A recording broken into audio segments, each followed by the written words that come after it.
नमस्कार दोस्तों, जेवी स्टडी पॉइंट के यूट्यूब चैनल में आपका बहुत बहुत हार्दिक स्वागत और अभिनंदन करता हूं।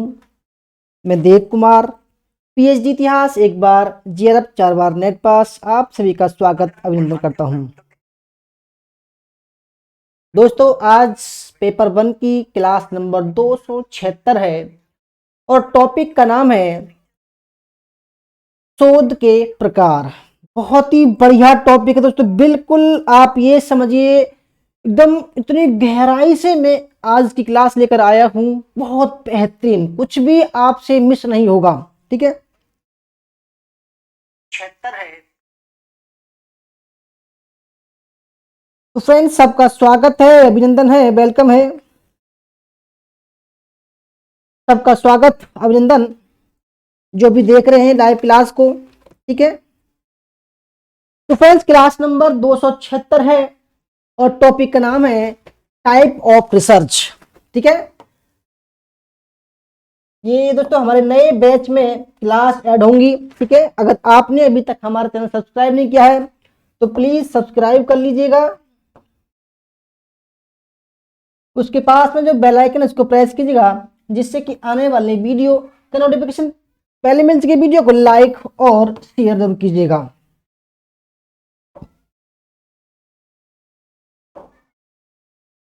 अगर किसी को हमारा कोर्स ज्वाइन करना है दोस्तों, यूजीसी नेट हिस्ट्री का, सेट का, असिस्टेंट प्रोफेसर का, तो 50% का डिस्काउंट चल रहा है। ठीक है, 5 जनवरी तक आप जो है शामिल हो सकते हो, ज्वाइन कर सकते हो। ठीक है, जेवी स्टडी पॉइंट का ऐप डाउनलोड करना और आप कोर्स ज्वाइन कर लीजिएगा। ठीक है, तो आइए शुरू करते हैं। बहुत ही शानदार क्लास है आज की। ये 3 प्रैक्टिस सेट हमने लॉन्च कर चुके हैं, हम इनको भी आप खरीद सकते हो। तो फ्रेंड्स, आज की जो क्लास है वो है अनुसंधान के प्रकार। ठीक है, क्योंकि हम अब दूसरी यूनिट में प्रवेश कर चुके हैं। ठीक है, तो आज अनुसंधान की दूसरी क्लास है और टॉपिक का नाम है रिसर्च के प्रकार। ठीक है, तो रितिका जी, मधु जी, आदर जी, वेलकम आपका सबका। ठीक है, सबका स्वागत अभिनंदन है।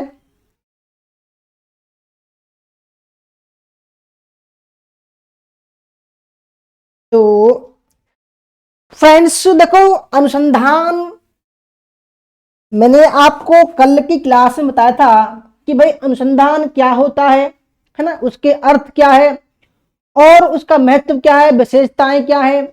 आज हम रिसर्च के प्रकारों का अध्ययन करेंगे। ठीक है, तो रिसर्च के जो प्रकार है, पहला प्रकार है आपका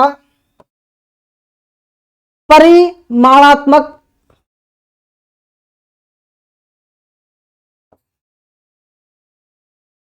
परिणाम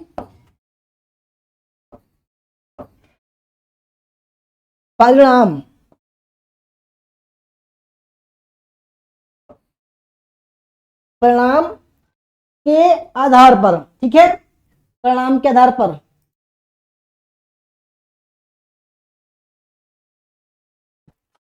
परिणामों के आधार, थोड़ा सा सही दिखाई दे रहा है, के आधार पर। ठीक है,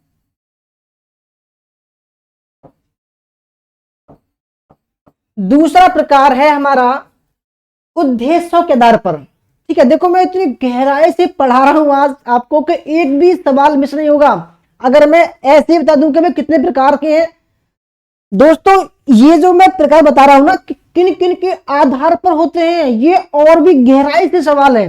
ठीक है, और भी गहराई से थ्योरी है। तो अनुसंधान के प्रकार के लिए हम इनके भी प्रकारों के अंदर जाएंगे। ठीक है, तो इनके जो प्रकार हैं, परिणामों के आधार पर कितने प्रकार के हैं। ठीक है, उद्देश्यों के आधार पर कितने प्रकार के हैं। तीसरा है तर्क के आधार पर कितने प्रकार के हैं। और चौथा क्या है, प्रक्रिया के आधार पर कितने प्रकार के हैं। पांचवा जांच के आधार पर कितने प्रकार के हैं। और छठे अवधारणा के आधार पर कितने प्रकार के हैं। दोस्तों, मैं कह रहा हूं कि इतनी गहराई से क्लास है, आप भौचक के रह जाओगे क्लास में। आज इतनी गहराई से क्लास है, क्योंकि दोस्तों मैं चाहता हूं कि जिस तरीके से मैं अपनी हिस्ट्री की क्लास करवाता हूं बिल्कुल गहराई से, दोस्तों कोई भी तोड़ नहीं है, मैं कह रहा हूं कोई भी तोड़ नहीं है क्लास का, इतनी गहराई से करते हैं। मैं सोच रहा हूं पेपर 1 को भी इतनी गहराई से पढ़ाऊं जिसका कोई तोड़ ना हो। ठीक है, तो सबका स्वागत, अभिनंदन। प्रियांजलि जी, शपमा जी कह रही प्लेलिस्ट बना दीजिए, पहले वाली क्लास देख लीजिए। ठीक है, प्लेलिस्ट बनी हुई है। Pushpa ji welcome, Meena Kumar ji welcome. तो बहुत ही शानदार, देखो आपको मैंने बहुत मेहनत की आज क्लास में, बाकी में कम से कम 3 घंटे की मेहनत है मेरी आज। तो हम अनुसंधानों के जो प्रकार हैं वो 6 आधार पर पढ़ेंगे। ठीक है, परिणामों के आधार पर, उद्देश्यों के आधार पर, तर्क के आधार पर, ठीक है, और प्रक्रिया के आधार पर, जांच के आधार पर और अवधारणा के आधार पर। तो आइए, सबसे पहला है हमारा परिणामों के आधार पर। दोस्तों कहीं मत जाइएगा, बहुत ही शानदार क्लास है। अगर एक भी चीज मिस हो गई तो ये समझो भाई आप पूरी क्लास से बाहर हो जाओगे। थोड़ी सी मिस कर दिया तो बिल्कुल भी मिस करो मत करो, आज क्लास बहुत ही शानदार है। तो देखो, परिणामों के आधार पर अनुसंधान के प्रकार 3 होते हैं। पहला क्या है, मौलिक या फंडामेंटल। ठीक है, दूसरा प्रकार है आपका व्यवहारिक या एप्लाइड, तीसरा है आपका क्रियात्मक या एक्शन रिसर्च।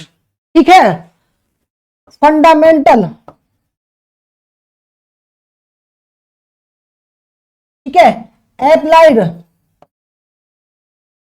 एक्शन। दोस्तों मैं कह रहा हूं एक भी आपसे सवाल मिस नहीं होगा अगर आपने क्लास कर ली तो। ठीक है, तो परिणामों के आधार पर 3 प्रकार का है। मैं पहले दोस्तों मैं बता रहा हूं कितने प्रकार का है, उसके बाद में इनके बारे में बताऊंगा मैं। ठीक है, तो मौलिक अनुसंधान, व्यवहारिक अनुसंधान और क्रियात्मक अनुसंधान, सबके बारे में डिटेल बताऊंगा मैं आपको। ठीक है, दूसरा जो आधार था उद्देश्यों के आधार पर। ठीक है, उद्देश्यों के आधार पर अनुसंधान कितने प्रकार के होते हैं। तो पहला क्या है, वर्णनात्मक अनुसंधान। दूसरा क्या है आपका सह संबंधित अनुसंधान। तीसरा क्या है व्याख्यात्मक अनुसंधान। चौथा है समन्वयी अनुसंधान। पांचवा है प्रायोगिक अनुसंधान। ठीक है, एक्सपेरिमेंटल बोलते हैं इसको। छठा है घटनोत्तर, एक्स पोस्ट फैक्टो अनुसंधान। सातवां है ऐतिहासिक, हिस्टोरिकल रिसर्च। ठीक है, और आठवां दोस्तों आपका विश्लेषणात्मक अनुसंधान यानी कि एनालिसिस रिसर्च। बताइए कितनी गहराई से पढ़ाऊंगा मैं, आप ये अंदाजा ला सकते हो। आप बहुत गहराई से पढ़ाऊंगा अपना क्लास आज। इसके बाद में जो हमारा तीसरा आधार था वो था तर्क के आधार पर। इसके भी दोस्तों 2 प्रकार हैं। ठीक है, इसके कितने प्रकार हैं, 2 प्रकार हैं। पहला है आगमन।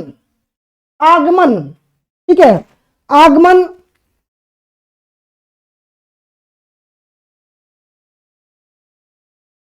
दोस्तों इसको इंग्लिश में बोलते हैं इंडक्टिव रिसर्च। ठीक है, और दूसरा दोस्तों आपका निगमन यानी कि डिडक्टिव।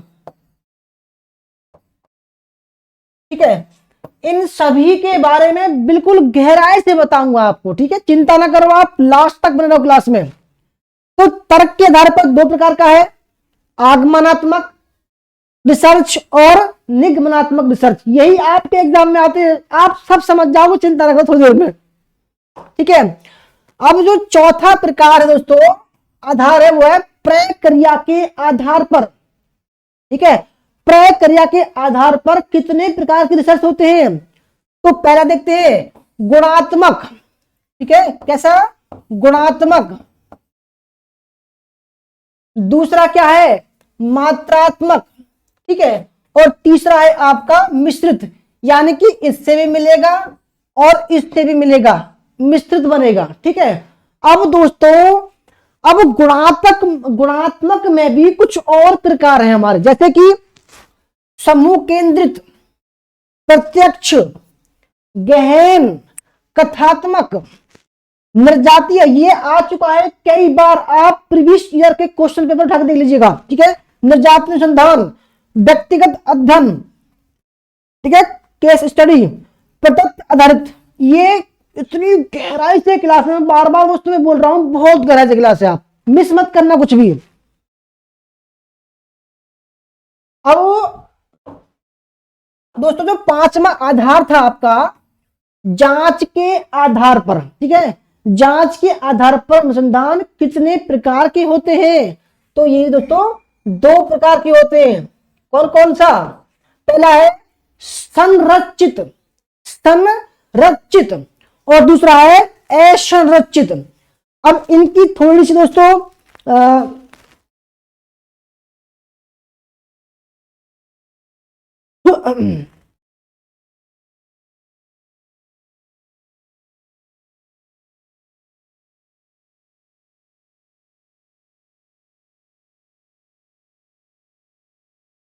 देखो दोस्तों, अब अगर इसके हम इंग्लिश की बात करें तो ये होता है स्ट्रक्चर, ठीक है, स्ट्रक्चर, ठीक है, और ये है अनस्ट्रक्चर्ड, ठीक है, अनस्ट्रक्चर्ड, ठीक है। तो याद रखिएगा, जांच के आधार पर 2 प्रकार का होता है, संरचित और असंरचित, ठीक है। आपके एग्जाम में ये भी पूछ सकता है। इसके अलावा जो छठा जो आधार है दोस्तों, वो है अवधारणा के आधार पर। तो अवधारणा के आधार पर भी 2 प्रकार का होता है, ठीक है। पहले का नाम क्या है? वैचारिक अनुसंधान, और दूसरे का नाम है अनुभव सिद्ध अनुसंधान। तो दोस्तों आप ये देखो, अब आपने एक ट्रेलर देखा है, इस क्लास का ट्रेलर देखा है। अब हम धीरे धीरे जो है इसके तह तक जाएंगे कि भाई किस अनुसंधान में क्या क्या होता है, ठीक है। तो जाइएगा नहीं, अब हमारी फिल्म शुरू होती है, ठीक है। तो आइए, तो दोस्तों चलते हैं हम पहली स्लाइड पर। देखो, अनुसंधान के आधार पर मैंने बताया कि जो प्रकार है अनुसंधान के प्रकार, वो 6 आधार में बटे हुए हैं, ठीक है। क्योंकि अगर डायरेक्ट दोस्तों नाम लेते हम तो थोड़ा सा कंफ्यूज कर जाते आप, परंतु अनुसंधान के प्रकार को हम आधार बनाकर बताएंगे कि भाई कितने प्रकार के हैं, क्योंकि आपके एग्जाम में आधार बेस्ड पूछता है सवाल, आधार बेस्ड, ना कि डायरेक्ट पूछता है, ठीक है। तो हम दोस्तों सभी का हम अध्ययन करेंगे इसमें। आज इसका अध्ययन करेंगे, इसका करेंगे, है ना। चलो आगे बताएंगे, इसका नहीं करेंगे आज हम। तो आइए,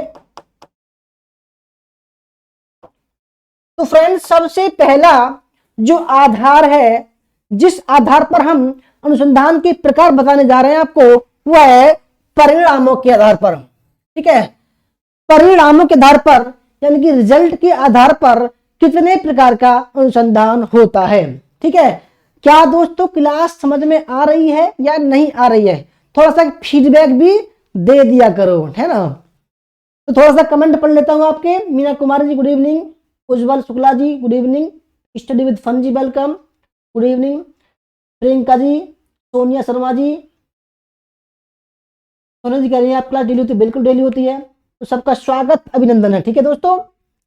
तो अब जैसे कि मैंने बताया आपको, ठीक है, कि भाई यहां एक पेज नहीं आया, ठीक है, कि परिणामों के आधार पर अनुसंधान 3 प्रकार का होता है। पहले का नाम है आपका मौलिक, ठीक है, दूसरे का नाम है व्यावहारिक, और तीसरे का नाम है क्रियात्मक, ठीक है। तो अब हम पहले पॉइंट को कवर करने वाले हैं, जिसका नाम है मौलिक या फंडामेंटल, ठीक है, इंग्लिश में फंडामेंटल। तो थोड़ी सी मेरी इंग्लिश वीक है ना, फंडामेंटल, तो थोड़ी सी जरा कोऑपरेट करना, है ना।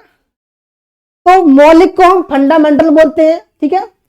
तो आइए इसके बारे में जांच करते हैं कि भाई ये है होता क्या है एक्शन, वाकई में होता क्या है।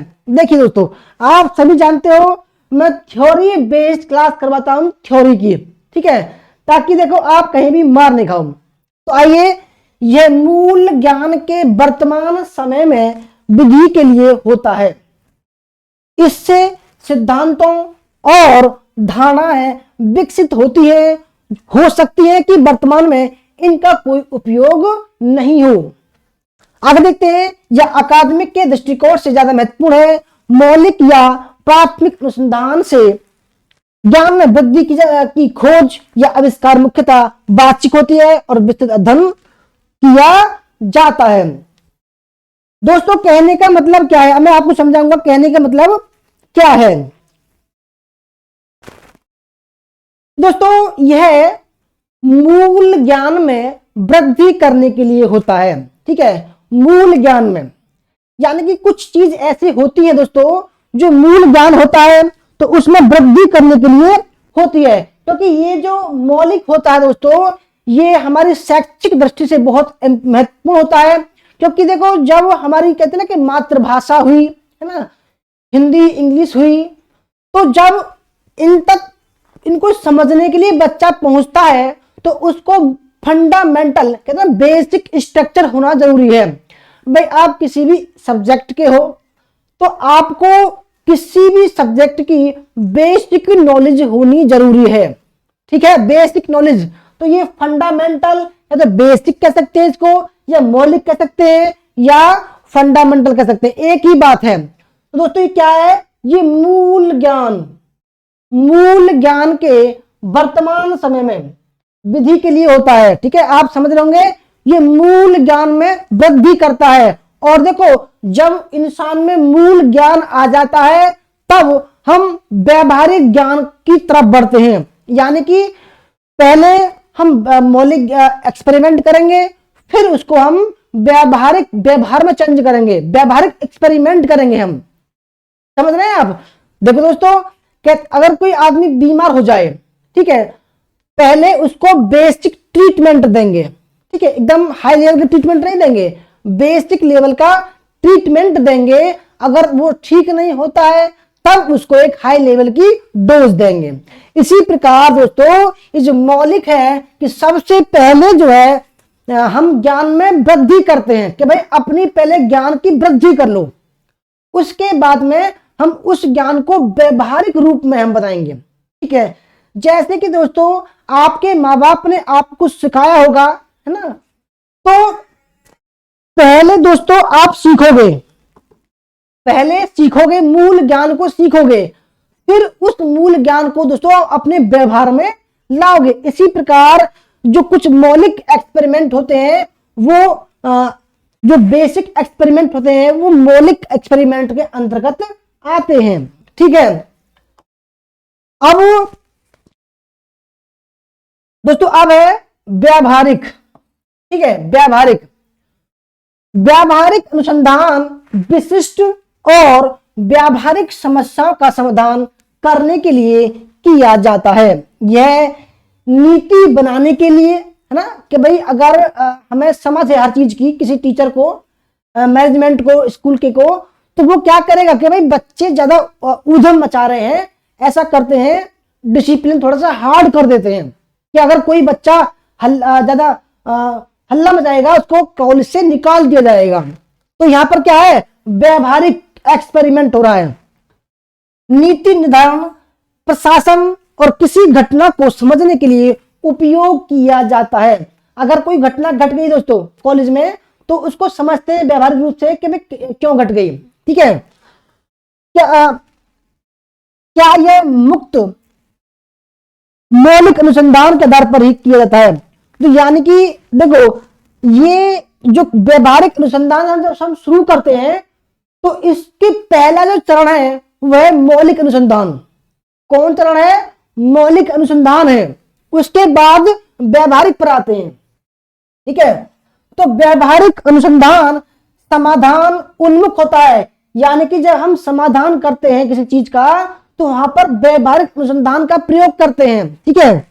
व्यावहारिक अनुसंधान समाधान उन्मुख होता है, मूल परिस्थितियों में लागू होता है और इसका गहन अध्ययन किया जाता है। दोस्तों समझ रहे हैं आप, यानी कि व्यावहारिक समस्याओं का, यानी कि किसी का भाई किसी का व्यवहार ठीक नहीं है, उसके व्यवहार को चेंज करने के लिए हम एक कुछ एक्सपेरिमेंट करेंगे कि भाई उसके सामने ये लाके देखो उसका व्यवहार चेंज हो सकता है, उससे ये कह के देखो उसका व्यवहार चेंज हो सकता है। तो हम दोस्तों एक्सपेरिमेंट करते हैं। तो वहां पर कौन सा एक्सपेरिमेंट करते हैं? व्यवहारिक एक्सपेरिमेंट। ठीक है, अगर बच्चा क्लास में ज्यादा उधम मचा रहा है, उसको टीचर क्या करते हैं? एक्सपेरिमेंट करते हैं दिमाग से कि भाई उसको ऐसा कर दो वो चुप हो जाएगा, है ना। उसकी पिटाई कर दो, एक्सपेरिमेंट तो है वो पिटाई भी, उसकी मार लगा दो, उसको डंडा मार दो, वो चुप हो जाएगा। तो एक्सपेरिमेंट दोस्तों उसको बोलते हैं व्यवहारिक। अब क्रियात्मक क्या होता है? क्रियात्मक दोस्तों action research. Action research, action research का मतलब क्या होता है दोस्तों? बिल्कुल आसान भाषा में समझो कि अगर कहीं एक्सीडेंट हो गया हो, ठीक है, तो वहां पर जब इन्वेस्टिगेशन होगी, तो जो इन्वेस्टिगेशन होगी दोस्तों उसको बोलते हैं क्रियात्मक, एक्शन रिसर्च। किसी समस्या का तुरंत समाधान करने के लिए, किसी घटना, अगर घटना घट गई है दोस्तों, तो उसको उसका कि भाई किस तरीके से घटी ये घटना, कैसे घटी और इसका समाधान क्या है ना। तो ऐसा एक्सपेरिमेंट जब होता है दोस्तों तो उसको बोलते हैं क्रियात्मक। ठीक है, क्रियात्मक, क्रियात्मक अनुसंधान। आपको समझ में आ रही है दोस्तों ये नहीं आ रही है? देखो थोड़ी बहुत आपको नहीं आएगी, मगर एक बार और देखना क्लास को, बेहतरीन समझ में आएगी। क्योंकि देखो पेपर 1 की जो लैंग्वेज है थोड़ी सी हार्ड है। क्योंकि देखो आपको समझ में इसलिए नहीं आ रही है क्योंकि आपने अभी पीएचडी में एडमिशन नहीं लिया है। जब ले लोगे तब ये चीज नॉर्मल लगेंगी कि भाई एक्सपेरिमेंट कितने प्रकार के होते हैं। देखो ये भी दोस्तों, ये जो क्रियात्मक वगैरह जो अनुसंधान है, ये आप अपनी निजी जिंदगी में करते हैं कि अगर भाई मैं ना कि मेरे फैसले, कि आपके फैसले, अगर आपका एक फैसला गलत हो रहा है तो आप उस फैसले को बदल कर दूसरा फैसला लागू करोगे। तो ये एक्सपेरिमेंट हो गया, कहते ना कि मैं भाई नए नए प्रयोग कर रहा हूं, हो सकता है कुछ अच्छा हो जाए। तो दोस्तों ये एक्सपेरिमेंट होते हैं। अपनी जिंदगी में हर कोई एक्सपेरिमेंट करता है, आप भी करते हो, मैं भी करता हूं। ठीक है, तो क्रियात्मक अनुसंधान, अगर आपके साथ में कोई घटना घट गई तो दोस्तों आप कहोगे यार कैसे घट गई घटना, उसका पता लगाओगे, यानी कि आप एक्शन रिसर्च कर रहे हो, है ना। अब दूसरा है आपका तर्क के आधार पर। तर्क के आधार पर दोस्तों, तर्क के आधार पर आगमन और निगमन दो प्रकार बताए थे मैंने आपको। तो अब हम पढ़ते हैं आगमन, कि भाई आगमन होता क्या बेसिकली। दोस्तों देखो, आगमन प्रणाली का प्रयोग कर ज्ञान प्राप्त करने की एक ऐसी प्रणाली है जिसमें हम विभिन्न उदाहरणों या अनुभवों के सामान्यीकरण द्वारा वांछित ज्ञान को प्राप्त करने का प्रयास करते हैं। जैसे कि दोस्तों आप सपोज करिए, ठीक है, आप सपोज करिए कि भाई गाय है, भैंस है और जो भी फीमेल जनरेशन है, अगर हम कहने लगे कि भाई यह गाय दूध देती है, हमारे सामने एक गाय है कि भाई यह गाय दूध देती है ना, तो क्या होगा दोस्तों? वहां पर हम आगमन प्रणाली का प्रयोग कर रहे हैं। ठीक है, आगमन रिसर्च का प्रयोग करते हैं वहां पर। अगर हम कहने लगे कि भाई हाँ सभी गाय दूध देती हैं, तो हम वहां पर निगमनात्मक रिसर्च का प्रयोग कर रहे हैं। समझ रहे हैं आप? अगर मैं कहने लगूं, देखो एग्जाम्पल क्या है, यह गाय दूध देती है, तो यहां पर हम किस रिसर्च का प्रयोग करते हैं? आगमन रिसर्च का। आगमन प्रणाली का प्रयोग कर ज्ञान प्राप्त करने की ऐसी प्रणाली है जिसमें हम क्या करते हैं, तो विभिन्न उदाहरणों या अनुभवों के सामान्यीकरण द्वारा वांछित ज्ञान को प्राप्त करने का प्रयास करते हैं। वहां पर हम आगमन रिसर्च का प्रयोग करते हैं। ऐसे ही आएगा आपके एग्जाम में, ठीक है। यह गाय दूध देती है, बिल्कुल यहां पर आगमन रिसर्च का उदाहरण है ये, ठीक है। अगर दूसरे रिसर्च की बात करें, तर्क के आधार पर दूसरा जो रिसर्च है उसका नाम है निगमन, ठीक है। निगमन निगमन मैंने आपको बताया कि सभी गाय दूध देती हैं, तो वहां पर निगमनात्मक रिसर्च आएगा। कैसे रिसर्च आएगा दोस्तों? निगमनात्मक। दोस्तों मैं कह रहा हूं कि इतनी बेहतरीन क्वालिटी वाली आपको क्लास थ्योरी सहित कोई नहीं पढ़ाएगा आपको। दोस्तों मोटा मोटा पढ़ा देगा, इतने प्रकार हैं, आप देख लेना पूरी यूट्यूब में कहीं भी देख लेना आप, ठीक है। परंतु थ्योरी सहित, थ्योरी दोस्तों बोलना बड़ा कठिन है। मैं इतनी एनर्जी लगाकर बोलता हूं, कितनी लंबी लंबी क्लास लाता हूं, क्लास के बाद में इतनी तगड़ी दोस्तों वीकनेस आती है, मुझे पता है, ठीक है। तो देखो निगमन, निगमनात्मक आंतरिक प्रणाली ज्ञान प्राप्ति के लिए ऐसी तर्क प्रणाली है, देखो तर्क लगाते हैं हम, जिसमें हम सामान्य से विशिष्ट की ओर चलते हैं, सामान्य से विशिष्ट की ओर, ठीक है। सभी गाय दूध देती हैं, सामान्य से विशिष्ट की ओर, ठीक है। दोस्तों हम क्या करते हैं कि भाई हम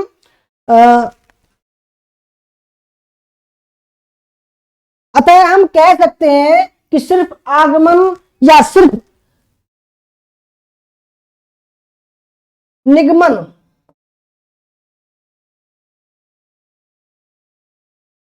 की सहायता से विश्वसनीय वैध और वस्तुनिष्ठ ज्ञान की प्राप्ति हो सकती है अथवा नहीं हो सकती है, ठीक है। अत्यधिक निर्भरता हमारे सोच और उसके निष्कर्षों को गलत दिशा में ले जा सकती, क्योंकि दोस्तों हम वहां पर केवल तर्क कर रहे हैं, केवल तर्क कर रहे हैं, उसकी हमने अभी विश्वसनीयता यानी कि जो वैधता है वो नहीं जांची है। हम केवल तर्क कर रहे हैं, तर्क तो हम सब किसी में कर सकते हैं। जैसे कि दोस्तों हमने कहा कि भाई कोई आदमी आ रहा है पर मुझे लग रहा है ये कोई जो है चोर है, ये तर्क है। या कोई किसी ने खराब कपड़े पहन रखे हैं और लगता है ये भिखारी है, ये दोस्तों तर्क है हमारे। हो सकता है किसी कारण उसके कपड़े गंदे हो, ये तर्क होता है हमारा, ठीक है। तो अगर एक कहने लगे नहीं ऐसे कपड़े पहनने वाले सभी भिखारी होते हैं, ये निगमनात्मक तर्क हो गया, ठीक है। सामान्य से विशेष की ओर हो गया। आगमन या निगमन निश्चयता बातों से है, ठीक है। तो दोस्तों आप समझ रहे होंगे आगमन यानी कि विशिष्ट सामान्य की ओर और निगमन सामान्य से विशिष्ट की ओर। ध्यान रखिएगा बहुत इंपोर्टेंट क्लास है और ऐसे ही सवाल आपको एग्जाम में आएंगे कि भाई अगर पूछेगा आपसे कि वे किस अनुसंधान में सामान्य से विशिष्ट की ओर जाया जाता है, तो क्या करोगे? निगमनात्मक रिसर्च। 2 नंबर पक्के हो जाएंगे आपके। अगर आए कि भाई किस अनुसंधान में हम विशिष्ट से सामान्य की ओर कार्य करते हैं, तो वहां पर आएगा आगमनात्मक, ठीक है। और देखो जो भी दोस्तों हम इसकी पीडीएफ भी बनाएंगे, अपने कोर्स में ऐड करेंगे, प्रैक्टिस शेट करेंगे, तब और भी अच्छी तरीके से समझ पाओगे। क्योंकि अभी थ्योरी चल रही है, क्योंकि आधे समझ रहे होंगे आधे नहीं समझ पा रहे होंगे, ठीक है। देखो अब तीसरा जो है आपका दोस्तों वो है प्रक्रिया के आधार पर, प्रोसेस के आधार पर। तो हमने बताया गुणात्मक, ठीक है, दूसरा है मात्रात्मक और तीसरा है इनसे मिलकर बना हुआ मिक्स, ठीक है, मिश्रित।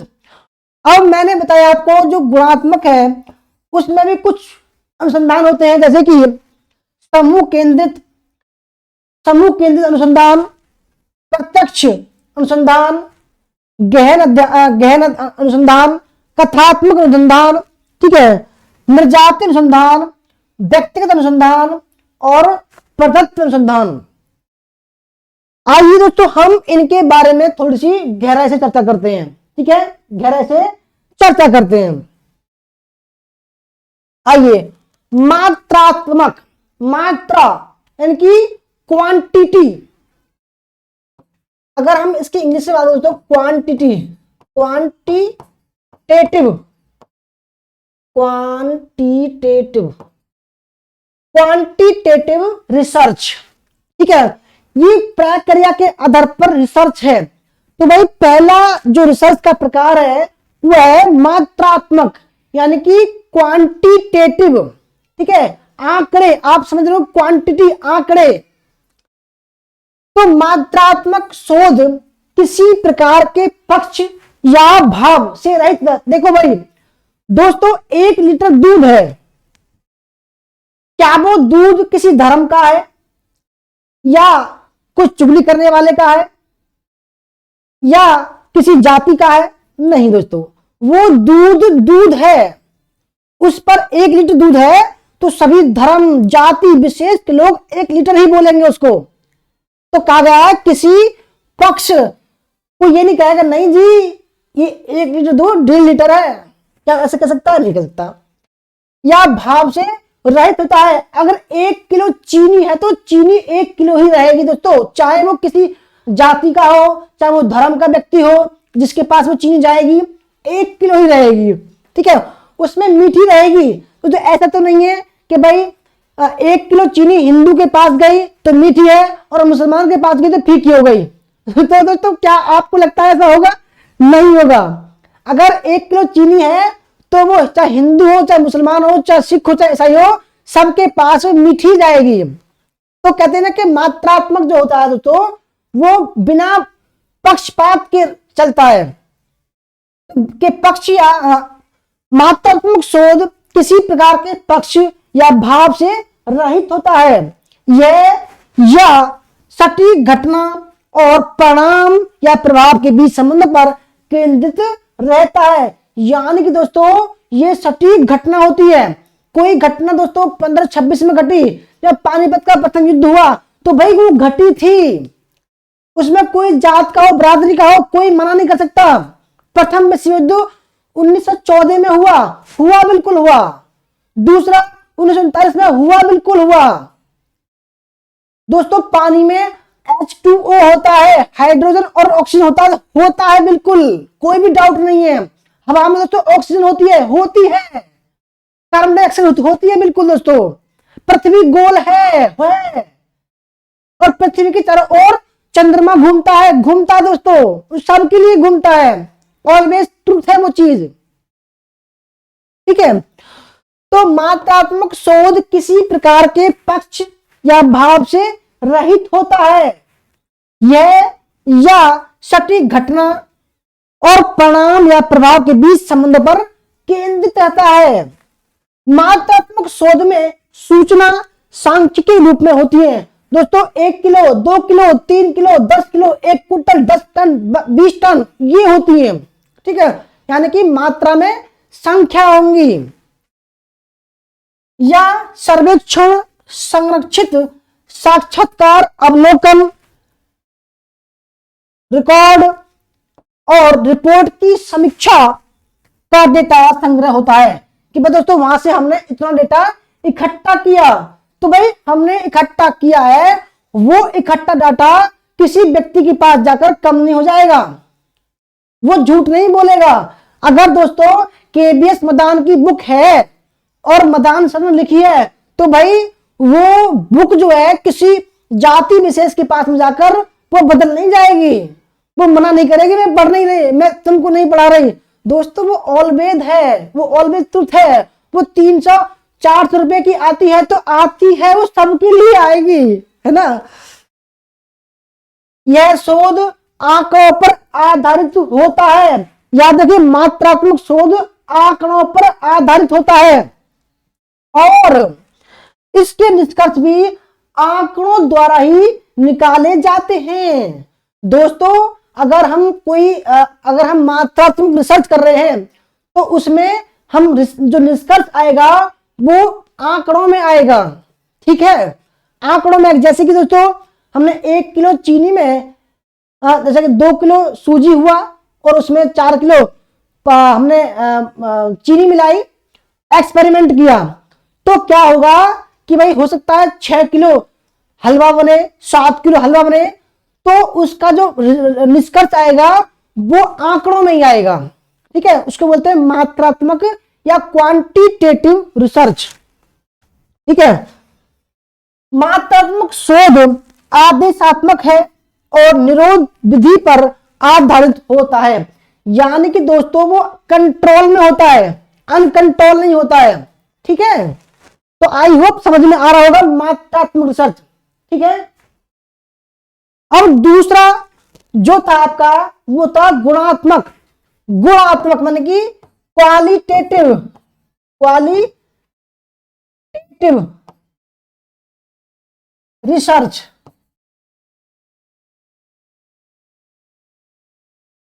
क्वालिटेटिव यानी कि किसी के गुण।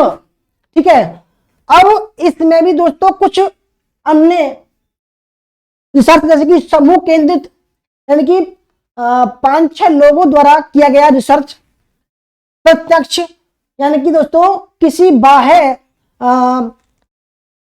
शोधार्थी के साथ किया गया रिसर्च, है ना, गहन गहराई से किया गया, कथात्मक किसी साहित्य की समीक्षा करने वाला रिसर्च, निर्जातीय जाति विशेष के द्वारा किया गया रिसर्च। ठीक है, जैसे महिलाएं हैं, पुरुष हैं, बच्चे हैं, बूढ़े हैं, सबकी दोस्तों क्या है, हम काउंटेबल तो कर सकते हैं, परंतु दोस्तों हम अगर ये चाहें कि भाई सबका ना काउंट करके कुछ विशेष लोगों को कर ले, तो वहां पर निर्जातीय शोध होता है, व्यक्तिगत, पारिवारिक, ठीक है, प्रदत्त आंकड़े पर आधारित कि भाई हाँ उसके आंकड़े अच्छे आते हैं, क्वालिटी बेस्ट है उसकी, है ना, कहते हैं, बहुत सारे लोग कहते हैं। तो यहां पर दोस्तों गुणात्मक रिसर्च आता है। अब इसकी थ्योरी पढ़ लेते हैं। गुणात्मक, ठीक है दोस्तों, देखो आई होप समझ में आ रही होगी, कोई बात ना, कुछ लोग जा रहे हैं जान दो। ठीक है, क्योंकि दोस्तों उनको ऐसी थ्योरी कहीं मिलेगी नहीं, पहली बात तो मैं बता रहा हूं, कोई नहीं पढ़ा सकता दोस्तों, इतनी बेहतरीन थ्योरी आपको समझ में दोस्तों आ रही होगी, मुझे पता है।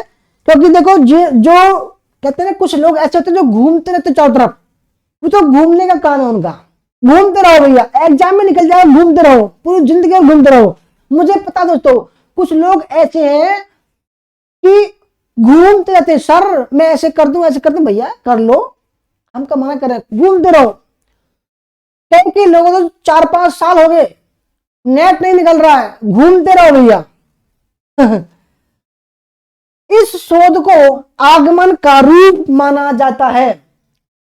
आगमन का रूप यानी कि विशिष्ट से सामान्य की ओर चलता है ये, कि मानव व्यवहार को गणित के स्रोतों में नहीं बांधा जा सकता। बिल्कुल ठीक है भाई, क्योंकि देखो अगर मैं कहूं कि भाई वो आदमी बिल्कुल बढ़िया है जी, क्या उसको हम आंकड़ों में बांध सकते हैं क्या? नहीं भाई, वो जो है 50% बढ़िया है भाई। देखो हम केवल उसकी क्वालिटी बता रहे हैं कि टॉप क्लास आदमी है, उसका व्यवहार बहुत बेहतरीन है, एक क्वालिटी होगी उसकी, क्या वो सज्जन पुरुष है, क्वालिटी हो गई, है ना। गुणात्मक शोध का मुख्य उद्देश्य मानव व्यवहार और उससे नियंत्रित करने वाले कारणों को गहराई से समझने से होता है। दोस्तों अगर कोई चीज की हम दोस्तों गुणात्मक अध्ययन करें, उसका गुणात्मक रिसर्च करें, तो उसका गुण कि भाई एकदम बेहतरीन चीज बनी है, टाटा की चीज सबसे बेहतरीन है, टाटा की चाय सबसे बेहतरीन है, वो गुण है उसके। हम गुण दोस्तों हम मात्रा में नहीं कन्वर्ट कर सकते, बेहतरीन है, बेहतरीन है। ठीक है, यह विधि ना केवल क्या, कहां, कब सवाल की जांच करती है, ठीक है, बल्कि क्यों और कैसे, फिर भी इस प्रकार के अनुसंधान के लिए बड़े निर्देशों की बजाय छोटे लेकिन केंद्रित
दोस्तों थोड़ा सा वेट करते हैं क्योंकि शब्द जो है कुछ समझना जरूरी है, ठीक है, क्योंकि मैंने लिखा कुछ है यहाँ पर और वहां पर कुछ और लिख गया है।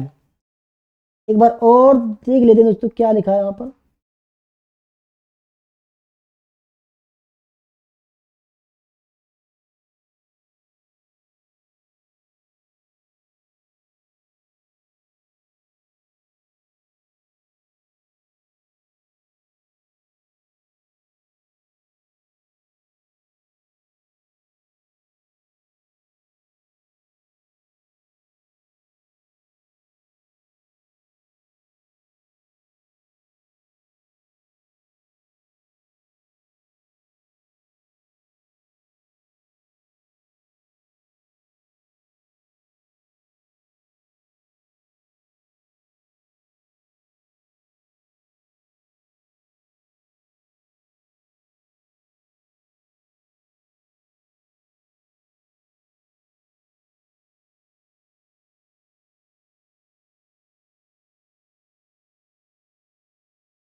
तो फ्रेंड्स देखो यहाँ पर क्या है कि इस प्रकार के अनुसंधान के लिए बड़े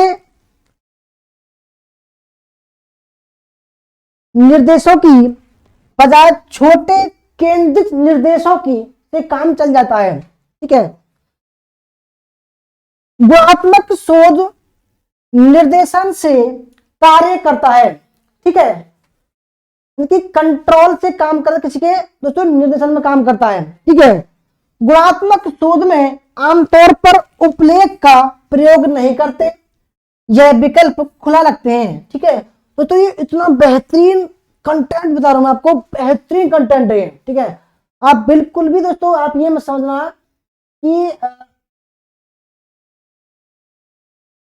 ये आपको थ्योरी दोस्तों बहुत मुश्किल से मिलेगी, ठीक है। तो अब देखो, अब हम जो गुणात्मक है उसके थोड़े और गहराई में चलते हैं, ठीक है। समूह केंद्रित हुआ, प्रत्यक्ष हुआ, इसके प्रकार है गहन, कथात्मक, निर्जातीय, व्यक्तिगत अध्ययन, प्रदत्त आधारित। और थोड़ा सा अध्ययन करते हैं इसका। गुणात्मक शोध बहुत लचीला होता है, ठीक है। गुणात्मक शोध मात्रात्मकता के स्थान पर व्यक्तिगत अनुभव के विश्लेषण पर आधारित होता है। दोस्तों मैंने बताया आपको कि जो जो गुणात्मक है वो मात्रात्मक नहीं हो सकता, किसी गुण को आप तोल नहीं सकते, ठीक है।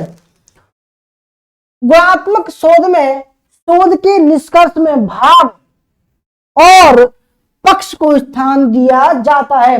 दोस्तों अगर ये कहें कि किसी की व्यवहार के ऊपर हम रिसर्च करें तो निष्कर्ष में कहेंगे कि भाई हम कह सकते हैं, हमने अध्ययन किया है, हम कह सकते हैं कि उसका व्यवहार एकदम बेस्ट है, वो नहीं तो हिंदू मुस्लिम करता है, ना जाति बिरादरी करता है, सबके साथ में अच्छा व्यवहार करता है ना, ये हमारा निष्कर्ष हो जाएगा। और बहुत अच्छा व्यक्ति है, अपने बच्चों को अच्छी शिक्षा देता है, अपने बच्चों को उसने अच्छा पढ़ाया है, ठीक है, लिखाया है, ताकि समाज का अच्छी तरह से वो ख्याल रख सके, ठीक है। समाज उसकी इज्जत करता है, लोग उसकी इज्जत करते हैं। तो ये दोस्तों क्या हो गया, उसके गुण का निष्कर्ष हो गया, है ना, किसी व्यक्ति के गुण का निष्कर्ष हो गया, ठीक है। यह कारण का विश्लेषण और सत्यापन करता है। दोस्तों सत्यापन कर तो दिया कि वो बढ़िया आदमी है, अगर 1% भी घटिया हो गया तो उसमें आएगा कि आदमी बढ़िया तो है परंतु कुछ कारण ऐसे भी हैं उसने घटियापन किया था, निष्कर्ष में आएगा ऐसे, ठीक है। तो क्योंकि देखो